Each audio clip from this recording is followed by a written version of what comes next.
அல்லாவின் பாதையிலே வரும்போது எவ்வளவுதான் சோதனை வந்தாலும் தளராத ஒருத்தர். அவர் அஸ்மா பின்த் உமைஸ் ரலியல்லாஹ். இவரது வாழ்க்கை ஒரு முஃமினாவின் உண்மையான வரலாறு. அஸ்ஸலாமு அலைக்கும் வரஹ்மத்துல்லாஹி வபரகாத்துஹு.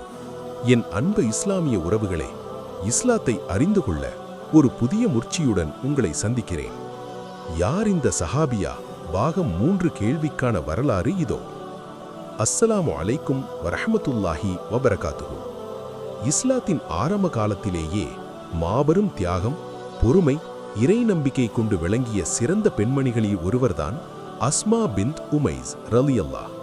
இந்த வீடியோவில் 2 மாபெரும் ஹிஜ்ரத் செய்த ஒரே சஹாபியா, 3 மகான் சஹாபாக்கள் அவர்களை மனைவியாக பெற்ற மகிமை, அவர்கள் காட்டிய வீரமும் தியாகமும், நபி ஸல்லல்லாஹு அலைஹி வஸல்லம் அவர்களுடன் இருந்த நெருக்கமும் அனைத்தையும் நீங்கள் கேட்கப் போகிறீர்கள். அஸ்மா ரலியல்லாஹ் அவர்கள் மக்காவின் கஸ்அம் குலத்தை சேர்ந்தவர். நபித்துவத்தின் ஆரம்ப காலத்திலேயே இஸ்லாத்தை ஏற்றார். அப்போது மொத்தம் 30 பேர் மட்டுமே முஸ்லிம்கள். அஸ்மா ரலியல்லாஹ் அவர்களும் அவர்களில் ஒருவராக விளங்கினர். எனவே அவர்கள் அஸ்-சாபிகூனல் அவ்வலூன், முதல் இஸ்லாத்தில் நுழைந்தவர்களின் பெருமை பெற்றவர். மக்காவில் முஸ்லிம்களுக்கு கொடுமைகள் அதிகரித்த போது நபி ஸல்லல்லாஹு அலைஹி வஸல்லம் அவர்கள் சில முஸ்லிம்களுக்கு எத்தியோப்பியாவுக்கு ஹிஜ்ரத் செய்ய அனுமதி தந்தார்கள்.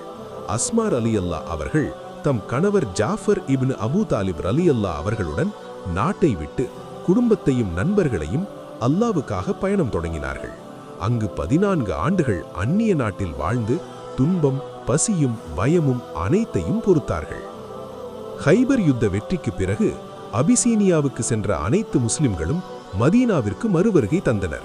ஜாஃபர் ரலியல்லாஹ் மதீனாவுக்கு வந்தபோது நபி ஸல்லல்லாஹு அலைஹி வஸல்லம் அவரை உச்சி முகர்ந்து வரவேற்றார்கள்.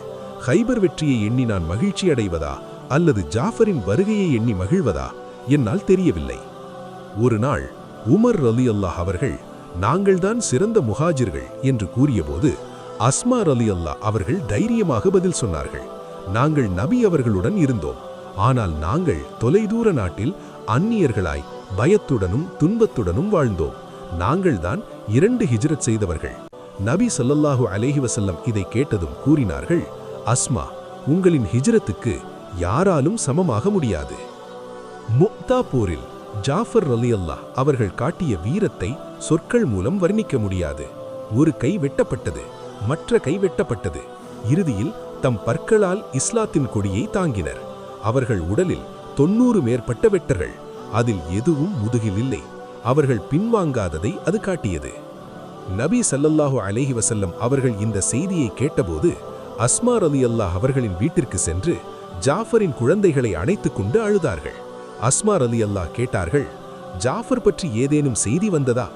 நபி ஸல்லல்லாஹு அலைஹி வஸல்லம், ஆம், அவர் ஷஹீதாகிவிட்டார் என்று கூறியபோது அஸ்மா ரலியல்லாஹ் அவர்கள் துக்கத்தில் மயங்கிவிட்டார்கள்.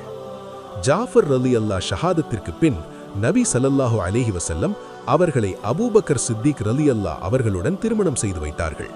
இந்த தம்பதிக்கு பிறந்தவர் முஹம்மது இப்னு அபூபக்கர்.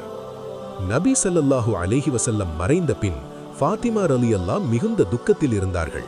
அவர்களின் ஆறுதலாக இருந்தவர் அஸ்மா ரலியல்லாஹ். ஃபாத்திமா ரலியல்லாஹ் கொஞ்சம் முன் அவர்களிடம் கேட்டார்கள், என் உடலை மறைத்து பாதுகாப்பாய் அடக்கம் செய்யுங்கள். அஸ்மா ரலியல்லாஹ் அவர்கள் அபிசீனியாவில் பார்த்திருந்த பெட்டி முறையை செய்து காட்டியபோது ஃபாத்திமா ரலியல்லாஹ் மகிழ்ந்து அதை தமக்கே வேண்டும் என்றார்கள். பின்னர் ஃபாத்திமா ரலியல்லாஹ் இறந்த பிறகு அவரை குளிப்பாட்டி கஃன் செய்தவரும் இவரே. அதற்கு பிறகு அபூபக்கர் ரலியல்லாஹ் இறந்த பிறகு அலி இப்னு அபூ தாலிப் ரலியல்லாஹ் அவர்களை மணந்தார். அஸ்மா பின்த் உமைஸ் ரலியல்லாஹ் இவர் ஒரு சாதாரண பெண்மணி அல்ல. இவர் 2 ஹிஜ்ரத் செய்த ஒரே சஹாபியா, 3 மகான் சஹாபாக்களின் மனைவி, ஃபாத்திமா ரலியல்லாஹ் அவர்களின் நெருக்கமான தோழி, வீரமும் தியாகமும் நிறைந்த பெண்மணி. இஸ்லாமிய வரலாற்றில் பெண்கள் எந்த உயரத்தை அடைந்திருந்தார்கள் என்பதை அவர்கள் வாழ்க்கை நமக்கு உணர்த்துகிறது. அல்லாஹ் நமக்கும் இந்த மாதிரியான விஷயங்களில் அவர்களின் பாதையை பின்பற்ற தௌஃபீக் தருவானாக. ஆமீன். இந்த வீடியோ உங்களுக்கு பயனுள்ளதாக இருந்தால் லைக் பண்ணுங்க, ஷேர் பண்ணுங்க, சப்ஸ்கிரைப் பண்ணுங்க. நன்மையான